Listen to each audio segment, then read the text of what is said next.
قوم عاد کی بربادی کے تقریباً 100 سال کے بعد اللہ تعالیٰ نے قوم سمود کو آباد فرمایا۔ قوم سمود بھی قوم عاد کی طرح نہایتی طاقتور، لمبے چوڑے قد اور زبردست شان و شوکت کے مالک تھے۔ انہیں تعمیر کے فن میں بھی بہت کمال حاصل تھا۔ پہاڑوں کو تراش کر نہایتی خوبصورت عمارتیں بنانے کا فن گویا ان پر ہی ختم تھا۔ قوم سمود اپنے عالی شان محلات، سرسبز و شاداب کھیت کھلیان، خوبصورت باغات اور نعمتوں کی فراوانی کے سبب غرور و تکبر، سرکشی کے نشے میں چور تھے، اور چونکہ تکبر اور کفر کا چولی دامن کا ساتھ ہے تو یہ بھی ابلیس کے پیروکار بن گئے۔ یہ بھی اپنے ہاتھوں سے تراشے ہوئے پتھر کے خداؤں کی عبادت کرتے تھے۔ ان کے معاشرے سے حق اور انصاف ناپید ہو چکا تھا۔ بے حیائی اور فحاشی تو آخری حدود کو چھو رہی تھی۔ مقدس انسانی رشتوں کا احترام ختم ہو چکا تھا۔ رقص و سرور، عیش و عشرت، شراب و شباب ان کی زندگیوں کے لازمی جز بن چکے تھے۔ ایسے میں اللہ تعالیٰ نے اس قوم ہی میں سے ایک خدا ترس اور بہت نیک انسان حضرت صالح علیہ السلام کو نبوت کے منصب پر فائز فرمایا۔ دیگر نبیوں کی طرح حضرت صالح علیہ السلام نے بھی اپنی قوم کو راہ راست پر لانے کی بہت کوشش کی۔ وہ دن رات انہیں سمجھاتے رہے کہ اے میری قوم، تم اللہ کی عبادت کرو، اس کے سوا تمہارا کوئی معبود نہیں ہے۔ اس نے تم کو پیدا کیا اور آباد کیا، تو تم اس سے مغفرت مانگو اور اس کے آگے توبہ کرو۔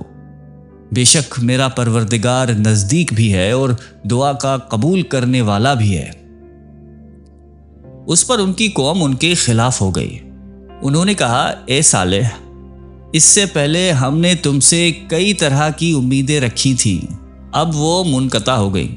کیا تم ہم کو ان چیزوں سے منع کرتے ہو جن کو ہمارے بزرگ پوچھتے چلے آئے ہیں، اور جس بات کی طرف تم ہم کو بلاتے ہو اس میں تو ہمیں پکا شک ہے۔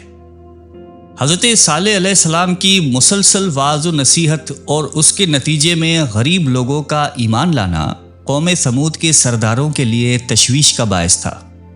دراصل غرور و تکبر کی دلدل میں دھسے یہ لوگ اس بات کا تصور بھی نہیں کر سکتے تھے کہ کوئی عام آدمی اس طرح محفلوں، چوک چوراہوں پر کھڑا ہو کر ان کے آباء و اجداد کے خداؤں کی نفی کرے اور صرف ایک اندیکھے رب کی عبادت کرنے کا کہے۔ چنانچہ اس مسئلے کا حل ڈھونڈنے کے لیے سب سردار سر جوڑ کر بیٹھے، اور پھر ایک نتیجے پر پہنچنے کے بعد انہوں نے حضرت صالح علیہ السلام کو بلایا اور کہا کہ اے صالح، اگر تم اللہ کے سچے پیغمبر ہو تو ہم کو کوئی ایسا معجزہ دکھاؤ جسے دیکھ کر ہمیں تم پر یقین آ جائے۔ حضرت صالح علیہ السلام نے فرمایا کہ اے میری قوم کے لوگوں، تم کیا معجزہ دیکھنا چاہتے ہو؟ انہوں نے کہا کہ ہم چاہتے ہیں کہ یہ جو سامنے چٹان ہے اس میں سے ایک ایسی اونٹنی برآمد ہو جو حاملہ ہو اور بچہ بھی دے، ہم سب کے لیے دودھ مہیا کرے اور اس میں فلاں خوبیاں ہوں۔ حضرت صالح علیہ السلام نے ان سے فرمایا کہ اگر میں تمہاری یہ شرط پوری کر دوں تو کیا تم اللہ پر ایمان لے آؤ گے؟ انہوں نے جواب دیا کہ ہاں، ہم تمہارے رب پر ایمان لے آئیں گے۔ حضرت صالح علیہ السلام نے اللہ تعالیٰ کے حضور گڑ گڑا کر دعا فرمائی اور اپنے قوم کی فرمائش پوری کرنے کی التجا کی۔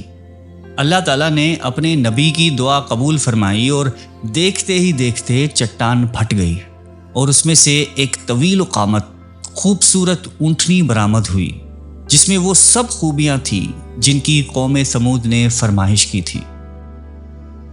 عقل سے بالا تر یہ منظر دیکھ کر قوم سمود لاجواب ہو گئی۔ اس موقع پر قوم کے سرداروں میں سے چند ایک نے ایمان لایا، لیکن اکثریت اپنے ہٹ دھرمی پر قائم رہی اور اسے جادو کا کمال ظاہر کرتی رہی۔ اس موقع پر حضرت صالح علیہ السلام نے اپنی قوم سے فرمایا کہ اے میری قوم، یہ اللہ کی بھیجی ہوئی اونٹنی ہے جو تمہارے لیے ایک معجزہ ہے۔ اب تم اسے اللہ کی زمین میں کھاتے ہوئے چھوڑ دو اور اسے کسی طرح کی تکلیف نہ دینا، ورنہ اللہ کا عذاب تمہیں فوری پکڑ لے گا۔ اونٹنی اور اس کا بچہ سارا دن نخلستان میں چرتے رہتے تھے سب قبیلے والے پیٹ بھر کر اونٹنی کا دودھ پیتے، لیکن وہ کم نہ ہوتا۔ حضرت صالح علیہ السلام نے کنویں کے پانی کو بھی تقسیم کر دیا تھا۔ ایک دن اونٹنی پانی پیتی تھی، ایک دن سمود کے لوگ۔ جب اونٹنی پانی پینے آتی تو وہ کنویں کا سارا پانی پی جاتی۔ قرآن کریم میں اللہ تعالیٰ نے فرمایا ہے کہ صالح نے اپنی قوم سے کہا کہ دیکھو یہ اونٹنی ہے، ایک دن اس کی پانی پینے کی باری ہے اور ایک معین روز تمہاری باری، اور اس کو کوئی تکلیف نہ دینا، نہیں تو تم کو سخت عذاب آ پکڑے گا۔ کچھ ہی عرصے بعد قوم سمود کو اونٹنی کی موجودگی کھٹکنے لگی۔ انہیں اپنے ہرے بھرے نخلستانوں میں آزادی سے گھومتی پھرتی اونٹنی ایک آنکھ نہ بھاتی تھی، اور جب وہ یہ دیکھتے کہ اپنی باری آنے پر اونٹنی ایک ہی سانس میں پورے کنویں کا پانی پی جاتی ہے تو حیران ہو کر اسے جادو سے تشبیہ دینے لگے۔ آخرکار شیطان کے اکسانے پر انہوں نے اونٹنی سے جان چھڑانے والی تدابیر سوچنی شروع کر دی، اور ان کا ایک ہی حل تھا کہ اس کو ہلاک کر دیا جائے۔ مگر کیسے؟ قوم سمود کے سردار یہ کام خود اپنے ہاتھوں سے انجام دینے کو تیار نہ تھے، سو انہوں نے دو نہایتی اونچے اور مالدار خاندانوں کی آزاد عورتوں کو راضی کیا کہ وہ قوم کے کسی نوجوان سے یہ کام کروائیں، جس پر ان عورتوں نے دو اوباش اور شراب و شباب کا شوق رکھنے والے نوجوانوں کو اونٹنی کے قتل پر آمادہ کر دیا، جن کے ساتھ مزید 7 اوباش نوجوان شامل ہو گئے۔ قرآن پاک کی سورہ نمل میں اللہ تعالیٰ نے حضرت صالح علیہ السلام کا واقعہ بیان کرتے ہوئے فرمایا کہ شہر میں 9 افراد کی ایک جماعت تھی جو ملک میں فساد مچاتے پھرتے تھے اور اصلاح نہیں کرتے تھے۔ اور پھر حسب پروگرام ایک دن یہ 9 افراد اونٹنی کے انتظار میں کنویں کے پاس گھات لگا کر بیٹھ گئے، جبکہ قوم کے لوگ اللہ کے عذاب کے ڈر سے چھپ کر یہ منظر دیکھنے لگے۔ جب اونٹنی کنویں کے قریب آئی تو ایک شخص نے تیر چلایا جو اس کی پنڈلی میں پیوست ہو گیا اور ٹانگ سے خون کا فوارہ جاری ہو گیا۔ اونٹنی کو زخمی دیکھ کر باقی لوگ خوفزدہ ہو کر پیچھے ہٹ گئے۔ یہ منظر دیکھ کر دونوں عورتیں آگے بڑھیں اور مردوں کو برا بھلا کہنا شروع کر دیا، جس پر قبیلے کا بہت طاقتور شخص اٹھا اور تلوار کے ایک ہی وار سے اونٹنی کے پچھلے پاؤں کے اوپر کے حصے کو کاٹ ڈالا۔ اونٹنی شدید زخمی ہو کر زمین پر گر پڑی اور ایک زوردار چیخ ماری۔ اسی اثنا میں زخمی اونٹنی کو گھیرے میں لے کر ان پر نیزوں اور تلواروں کے لا تعداد وار کیے گئے، جس سے وہ ہلاک ہو گئی۔ ادھر اس کا بچہ بھاگتا ہوا پہاڑ پر چڑھا اور چیخیں مارتا ہوا غائب ہو گیا۔ ایک روایت میں یہ بھی ہے کہ ان درندوں نے پیچھا کر کر اس کو بھی مار ڈالا۔ اونٹنی کے قتل کے بعد جب ان لوگوں نے دیکھا کہ کوئی عذاب نازل نہیں ہوا تو مارے خوشی کے دیوانے ہو گئے اور جشن مناتے ہوئے چیخ چیخ کر حضرت صالح علیہ السلام کو چیلنج کرنے لگے کہ تم جس عذاب سے ڈراتے ہو اسے لا کر دکھاؤ۔ قوم سمود کے لوگوں کی دلیری اور جرت میں مزید اضافہ ہو گیا۔ ان کے دل سے ڈر و خوف نکل چکا تھا، چنانچہ انہوں نے اسی رات حضرت صالح علیہ السلام کو بھی قتل کرنے کا پروگرام بنا لیا تاکہ اونٹنی کے ساتھ ساتھ ان کا قصہ بھی تمام ہو جائے۔ وہ 9 افراد ایک پہاڑی کی گھاٹی میں چھپ کر بیٹھ گئے تاکہ جب حضرت صالح علیہ السلام وہاں سے گزریں تو انہیں قتل کر دیں۔ مگر اللہ تعالیٰ قوم سمود کے ہر مکر و فریب اور شیطان کی چال بازیوں سے خوب واقف تھا، چنانچہ پہاڑ سے ان پر پتھر برسائے گئے جن سے وہ سب ہلاک ہو گئے۔ دوسرے دن جب لوگوں کا وہاں سے گزر ہوا تو دیکھا کہ 9 کے 9 افراد پتھروں کے نیچے مرے پڑے تھے۔ حضرت صالح علیہ السلام کو اونٹنی کے قتل کا بڑا غم تھا اور اب اللہ تعالیٰ کے وعدے کے مطابق عذاب آنا ہی تھا، لہٰذا حضرت صالح علیہ السلام نے اپنی قوم کو فرمایا کہ اب تمہارے پاس عیش و عشرت کے صرف 3 دن بچے ہیں، اس کے بعد ایک سخت عذاب تم پر نازل ہوگا۔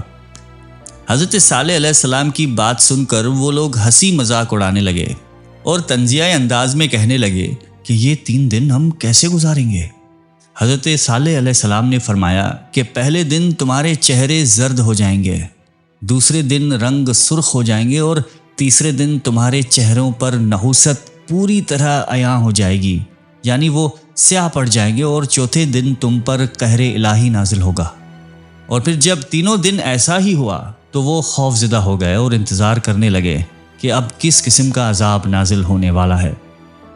ابھی چوتھے دن کا سورج طلوع ہی ہوا تھا کہ آسمان سے ایک بہت تیز چیخ کی آواز بلند ہوئی، جس نے ان کے کانوں کے پردے پھاڑ دیے، دل دہلا دیے۔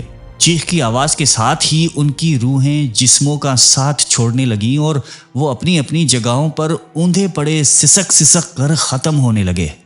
کچھ ہی دیر میں لاکھوں افراد پر مشتمل نہایتی طاقتور اور خوبصورت قوم جانوروں کے کھائے ہوئے بوسے کی طرح ڈھیر ہو چکی تھی، اور کفر اور شرک میں مبتلا، غرور و تکبر میں ڈوبے لوگوں کا شاندار اور بارونق شہر خاموشہ میں تبدیل ہو کر ہمیشہ کے لیے عبرت کا نشان بن گیا۔ اللہ تعالیٰ کا قرآن پاک میں ارشاد ہے کہ اور جن لوگوں نے ظلم کیا تھا ان کو خوفناک آواز نے آ پکڑا تو وہ اپنے گھروں میں اوندھے پڑے رہ گئے، گویا کبھی ان میں بسے ہی نہ تھے۔ سن رکھو کہ ثمود نے اپنے پروردگار سے کفر کیا، اور سن رکھو کہ ثمود پر پھٹکار ہے۔ اللہ تعالیٰ نے اس عذاب سے حضرت صالح علیہ السلام اور ان پر ایمان لانے والوں کو محفوظ رکھا۔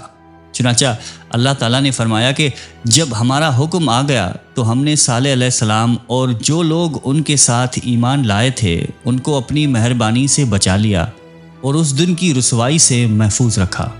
بے شک تمہارا پروردگار طاقتور اور زبردست ہے۔ مسند احمد میں حضرت عمر رضی اللہ تعالیٰ عنہ سے مروی ہے کہ 9 ہجری میں رسول اللہ صلی اللہ علیہ وآلہ وسلم تبوک جاتے ہوئے جب وادی ثمود سے گزرے تو آپ علیہ السلام نے اس ویران اور اجڑی جگہ کو دیکھ کر صحابہ کرام سے فرمایا کہ یہاں سے جلدی سے گزر چلو، اور اگر پانی کی ضرورت ہو تو صرف اس کنویں کا پانی استعمال کرو جس سے حضرت صالح علیہ السلام کی اونٹنی پانی پیا کرتی تھی۔ بعض صحابہ نے دوسرے کنووں سے پانی لے کر آٹا گوندھ رکھا تھا، آپ علیہ السلام نے اسے پھینکوا دیا۔ وہاں سے گزر کے دوران آپ علیہ السلام مسلسل توبہ استغفار کرتے رہے۔ پھر آپ علیہ السلام نے اپنے صحابہ کو منع فرمایا کہ قوم ثمود جو عذاب سے ہلاک ہوئی ان کے گھروں اور بستیوں میں نہ جائیں، اور فرمایا کہ مجھے خوف ہے کہ کہیں تم کو بھی وہی عذاب نہ پہنچے جو ان کو پہنچا تھا، لہٰذا ان کے پاس نہ جاؤ۔ اس قوم کے دارالحکومت کا نام ہجر تھا، جو حجاز مقدس سے شام جانے والے قدیم راستے پر واقع تھا۔ اب یہ علاقہ مدائن صالح کہلاتا ہے۔ مدائن صالح کے قدیم شہروں میں سے ایک شہر العلا ہے، جو آج بھی بہت پر رونق اور آباد شہر ہے۔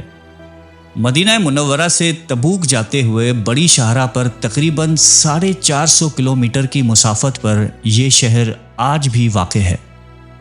العلا شہر ہی سے وادی ثمود میں داخلے کا راستہ ہے۔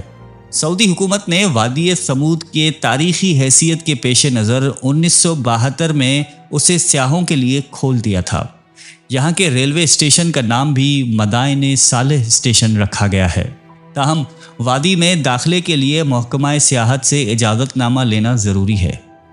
یہ بیاباں 18 سے 20 مربع میل پر پھیلا ہوا ہے، جہاں ہزاروں ایکڑ کے رقبے پر وہ خوبصورت تاریخی عمارات ہیں جنہیں قوم ثمود نے سخت سرخ چٹانیں تراش کر کے بنایا تھا۔ دوسری جانب نرم میدانی علاقوں میں عالی شان مکانات کے کھنڈرات ہیں۔ 1000 BC کے ان فن پاروں کو دیکھ کر آج کی جدید ترقی یافتہ انسان اور ماہر تعمیرات حیران رہ جاتے ہیں کہ سرخ پہاڑوں کے اندر اس شہر خاموشاں کی ہزاروں تاریخی عمارتوں کی موجودگی یہ بتاتی ہے کہ اس زمانے میں بھی اس شہر کی آبادی 4 یا 5 لاکھ سے کم نہ ہوگی، جسے ان بدعمالیوں اور نافرمانیوں کے سبب ایک زوردار، تیز اور ہولناک آواز کے ذریعے سے آنن فانن ہلاک کر دیا گیا۔